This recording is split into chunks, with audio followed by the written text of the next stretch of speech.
আজকালকার social media এবং AI এর যুগে আমরা সবাই যান্ত্রিক হয়ে উঠছি। সবাই ইঁদুর দৌড়ে ব্যস্ত। এসবের মাঝখানে আমাদের মানসিক ও শারীরিক স্বাস্থ্যের যে উন্নতির কথা আমরা মাথাতেই রাখছি না। তো এসবের মধ্যে ব্যস্ত হয়ে যদি আমরা নিজেদেরকেই ভুলে যাই, তাহলে কি করে চলবে আগামী দিনগুলোতে? সেই কারণেই সবারই প্রয়োজন মানসিক এবং শারীরিক স্বাস্থ্যের খোঁজখবর রাখা।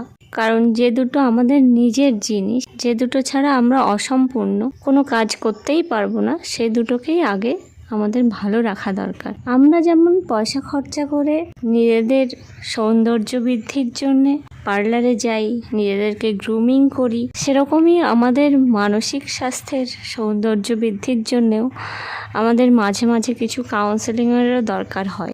মানসিক দিক থেকে যদি বিধ্বস্ত হয়ে থাকি, তাহলে বাহ্যিক সৌন্দর্যের ক্ষেত্রে হাজার হাজার টাকা খরচ করলেও সেই সৌন্দর্য কিন্তু অতটাও প্রকাশিত হবে না। তো আমি মনের সৌন্দর্য বাড়াতে চলে গেছিলাম আজকে একটা সেমিনারে। বেশ কিছুদিন ধরে আমি নিজেকে গ্রুমিং করার জন্যে, আরও ডেভেলপ করার জন্যে আমি অনেক কিছু চেষ্টা শুরু করেছি। তো তার মধ্যে অন্যতম হলো বই পড়া। একটা সময় ছিল আমার শুধু মনে হতো যে বইটা জীবন থেকে কবে আমি বাদ দিতে পারবো, কিন্তু সেই বইটাকেই আবার আমি আপন করে নিয়েছি। কারণ আমি দেখেছি বইয়ের থেকে ভালো বন্ধু আর কিছুই হতে পারে না। আমি বই পড়াটা ভীষণভাবে উপভোগ করছি এবং আমার খুব ভালো লাগছে জানতে। যতই পড়ছি ততই মনে হচ্ছে সেই কবির ভাষায় বিপুলায় পৃথিবীর কতটুকু জানি। আর এটাও আমি দেখেছি যারা জীবনে খুব সাফল্য অর্জন করেছে তারা কিন্তু জীবনের বেশিরভাগ সময় বই পড়েই সময় কাটিয়েছেন। হ্যাঁ, এটাও ঠিক যে বই পড়ার পাশাপাশি বাস্তব জ্ঞানেরও দরকার হয়, কিন্তু সর্বোপরি সবার আগে বই পড়াটা খুব দরকার। তো এবারে একটা তোমাদের সামনে তুলে ধরেছি একটা প্রিন্ট আউট। তো এখানে দেখতে পাচ্ছ একটা ছবিকে তুমি যেভাবে দেখবে, যে দৃষ্টিভঙ্গি দিয়ে, সেই রকমই দেখাবে।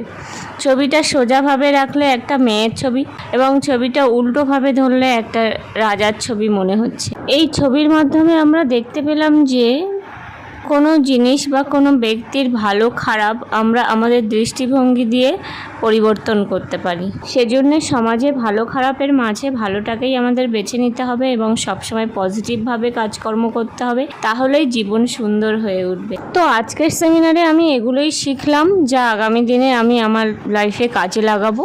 আর এই বইটা শেয়ার করার একটাই কারণ, এই বইটা তোমরা চাইলে পড়তে পারো। দারুণ লেগেছে আমার বইটা। মনে হচ্ছে আমার সমস্যার সমাধানগুলো এখানেই আছে। বইটা কিন্তু অ্যামাজনে অ্যাভেলেবেল, তোমরা চাইলে কিনতে পারো।